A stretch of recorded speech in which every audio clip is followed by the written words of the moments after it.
बंगला number 17 से ये कहानी तीन दोस्तों की है, जिनका नाम विक्रम, सुनील और जॉन होता है, जो बंबई शहर में नौकरी करने के लिए आते हैं। तीनों बचपन के दोस्त कुछ कर दिखाने का सपना लिए इस भीड़ भाड़ वाली जगह में अपना मुकाम पाने के लिए दर दर भटकते हैं। उन्हें कोई भी रास्ता नजर नहीं आता।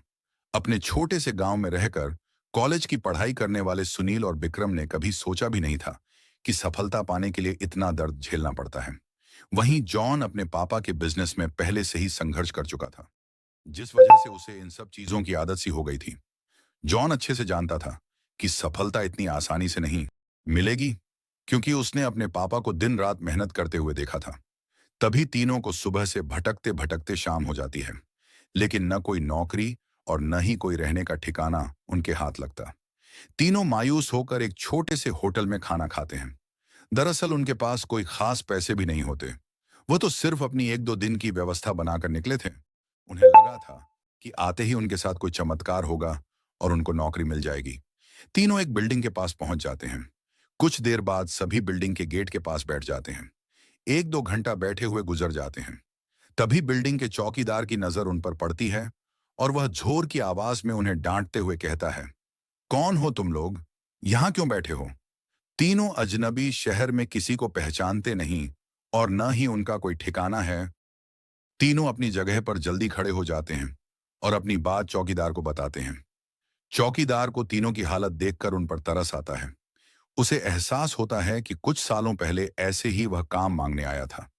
तब किसी ने उसे सहारा दिया था और आज कम से कम वह इतने बड़े शहर में छोटे से काम के साथ जीवन यापन कर पा रहा है। जॉन उन तीनों में थोड़ा समझदार होता है। वह चौकीदार से कहीं रहने के जुगाड़ की बात कहता है, क्योंकि उसे पता है कि अभी उनकी हालत किराया देने की नहीं है, तो उन्हें कोई किराया से कमरा क्यों देगा। तभी चौकीदार अपने एक दोस्त से फोन पर बात करता है, जो वहीं से कुछ ही दूर बंगला नंबर 17 में साफ सफाई का काम करता है। चौकीदार अपने दोस्त को सारी बात बताता है। तभी उसका दोस्त कहता है कि मेरे साहब तो अपने परिवार के साथ 2 महीनों के लिए बाहर गए हैं, तब तक मैं रहने का इंतजाम कर सकता हूँ। ये बात सुनकर तीनों दोस्त बहुत खुश हो जाते हैं और वह जल्दी से चौकीदार से कहते हैं कि आप हमें बता दीजिए, हम उनके पास कैसे पहुंच सकते हैं। चौकीदार कहता है कि वह बंगला थोड़ा दूर है। रात को वहां कोई टैक्सी ऑटो भी नहीं मिलेगा। आज तुम लोग यही सो जाओ, कल सुबह हम साथ चलेंगे। तीनों उसकी बात मान जाते हैं। सुबह उठते ही तीनों चौकीदार के साथ बंगले में पहुंच जाते हैं। बंगले की खूबसूरती देखकर तीनों दोस्त हक्का बक्का रह जाते हैं। उन्हें यकीन ही नहीं होता कि उन्हें इतने अच्छे बंगले में रहने का मौका मिलेगा। बंगले का नौकर तीनों दोस्तों को गेस्ट रूम में ले जाता है। तीनों दोस्त रूम में पहुंचकर राहत की सांस लेते हैं। जल्दी से तीनों नहाकर तैयार हो जाते हैं और काम की तलाश में निकल जाते हैं। अब रहने का तो ठिकाना लग चुका था। तलाश थी केवल अच्छे काम की, जिससे उनका गुजारा चल सके, लेकिन आज भी उनके साथ वही होता है। सुबह से शाम हो जाती है, लेकिन तीनों हताश होकर वापस अपने स्थान आ जाते हैं। नौकर तीनों के लिए खाने का इंतजाम करके रखता है। विक्रम को चिट्ठी देती है, जिसमें लिखा होता है, तुम इस पते पर जाओ तो काम मिल जाएगा। और औरत अचानक भागते हुए उनकी नजरों से ओझल हो जाती है। तीनों दोस्त की सोच में पड़ जाते हैं कि हमें काम की जरूरत है। ये इस औरत को कैसे पता? लेकिन तीनों को काम की बहुत जरूरत होती है। उन्हें लगता है कि भगवान ने उनकी मदद करने के लिए किसी को भेजा होगा और तीनों उसी दिशा में आगे निकल जाते हैं, जहां का पता उस कागज में लिखा होता है। यहां पहुंचते ही उन्हें एक बहुत ही बड़ी बिल्डिंग दिखाई देती है। दरअसल यह बहुत बड़ी कंपनी होती है और तीनों कंपनी के गेट पर पहुंचते हैं और वहां के सिक्योरिटी गार्ड को चिट्ठी दिखाते हैं। सिक्योरिटी गार्ड चिट्ठी नियुक्ति विभाग के पास भेज देता है और जैसे ही प्रबंधक को वह चिट्ठी मिलती है, तो उसमें उसके मालिक का हस्ताक्षर होता है। वह उन तीनों से पूछता है, आप हमारे मालिक को कैसे जानते हैं? तभी विक्रम जवाब देते हुए कहता है, मैं तुम्हारे बॉस का दोस्त हूं। अब प्रबंधक के पास इनको काम न देने के अलावा कोई विकल्प नहीं होता। इस कंपनी के मालिक का हस्ताक्षर जो उस चिट्ठी पर मौजूद था। कंपनी के मालिक 7 दिनों की ट्रिप पर विदेशी कंपनियों के दौरे में थे और उस बीच उनसे कोई संपर्क नहीं था।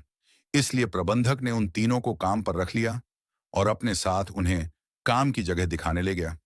लेकिन विक्रम अचानक ही दूसरे रास्ते की तरफ मुड़ जाता है और वह सीधे बॉस के चैम्बर के सामने पहुंचता है और दरवाजे के ताले को पासवर्ड से खोल देता है। कंपनी का प्रबंधक यह देख करके आश्चर्यचकित रह जाता है। उसे यकीन ही नहीं होता कि जो पासवर्ड केवल कंपनी के मालिक को पता है, वह इसे कैसे पता चला। अब प्रबंधक उसे कोई खास आदमी समझने लगता है।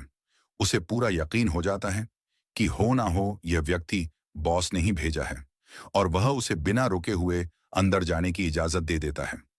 जॉन और सुनील ये सब देखकर समझ नहीं पाते कि विक्रम को यह सब कैसे पता। तभी अचानक विक्रम सभी को बॉस के चेंबर से बाहर जाने को कहता है और चेंबर का दरवाजा बंद कर देता है। कुछ ही घंटों के बाद प्रबंधक को बॉस का फोन आता है और बॉस प्रबंधक से पूछता है कि मेरे कंप्यूटर को किसी ने इस्तेमाल किया था। तभी प्रबंधक सारी बात बता देता है। बॉस गुस्से में मैनेजर को बोलता है, जल्दी से जाओ और उसे रोको, नहीं तो मैं बर्बाद हो जाऊंगा। और जैसे ही प्रबंधक चैम्बर का दरवाजा खोलता है तो वह देखता है विक्रम बेहोश पड़ा है। प्रबंधक अपने सुरक्षा कर्मियों से उसे उठाने को कहता है और कुर्सी पर वापस बैठाता है। बॉस बंगले के गार्डन में ही लड़की को दफना देता है और लड़की की मौत के साथ ही उसका राज दफन हो जाता है। लेकिन जब उस बंगले में तीनों दोस्त हमें आते हैं तो विक्रम गार्डन में घूमते घूमते उस जगह पर अपना पैर रख देता है जहां उस लड़की को दफनाया गया था।